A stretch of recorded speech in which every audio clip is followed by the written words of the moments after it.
Hi there, my name is Heinrich and this is my audition video for Top Chef Canada Season 2. Egg gnocchi burger beef side of rings. I think I'm at a point in my career now where I know enough about cooking and I understand enough about cooking that puts me at sort of that top tier of any cook that I know, and I think I can win. When I was barely a teenager, my mother decided that because she was a single mother with 3 kids and get her children to start cooking in the kitchen, and so my older sister and I would cook 2 meals a week. The 2 nights that I cooked, I would always get very passionate about what I would be making. I remember my first meal that I ever made for my family. I must have been 12 years old maybe. I'd seen my grandmother and my mother both make this dish. It was called porcupines. You take ground meat and you mix in some egg and some rice, and they're called porcupines because after the meatballs are cooked, the rice is sticking out. They look like porcupines.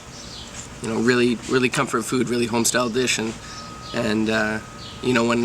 whenever I see a dish or something like that dish, it always brings me back to that first meal that I ever made, making these little meatballs. It took hours to roll the little meatballs and layer them in the Dutch oven. By the time I graduated high school, I was cooking every meal for my family. And foreskin sausage, yeah. So we take the skin and we boil the skin and then we grind it. And then we mix it with some more pork and some spices. We grind it all again. And then we cook it nice and slowly, poach it overnight. And I'm gonna fry it. This is Ryan Donovan.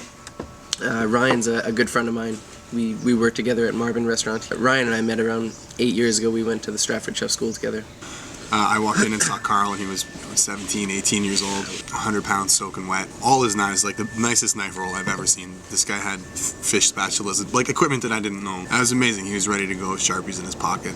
I kind of looked around the room and was like, hey, that's the guy that I'm going to watch that kid, because he clearly knows what he's doing here.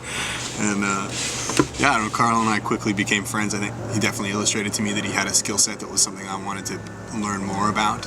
He had a really great leadership capacity for a kid his age. We also liked a lot of the same things, sort of drinking after hours and playing chess and card games and stuff like that. He was also a really hard worker and really studious, which is something I think that I have as well. And so we spent a lot of time doing projects and homework together, and yeah, we became pretty fast friends. And by the end of the 2 years, it was pretty clear that we wanted to make an effort to work together.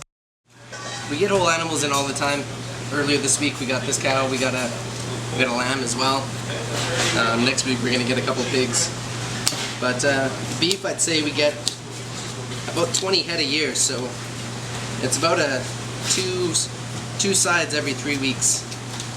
And what happens is we just, you have to, when you get it in, you sort of have to use the whole thing, and so that's the struggle, but it also allows us a lot of creativity.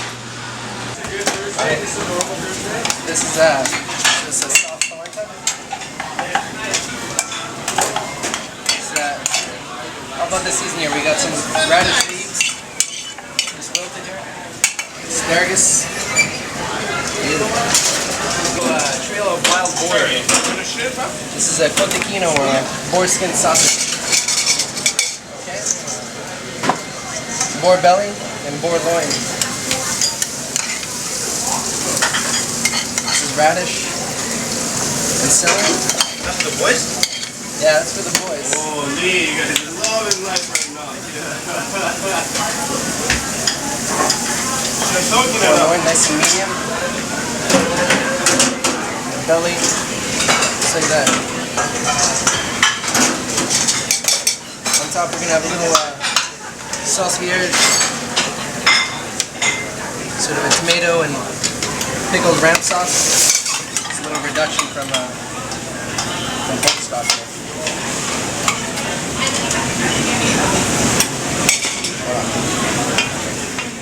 You can start with the menu and then go find your ingredients, or you can start with the ingredients and then plan your menu, and the latter will always give you a better result. My food is really honest and sincere, but intense as well. There's a sort of intensity to the food where it has to be perfect. It has to be the best. If there's any reason why Carl will win Top Chef, not only should he be on the show, but the reason he'll win is that other chefs look at him and say, no, okay, that's a chef. And they watch him work, they watch him prep, they watch him clean, they watch him do nothing, just stand there and think about what he's going to do, and it's really compelling. And he always wins. It's just good. I've been playing chess with Carl for 8 years and I still haven't won.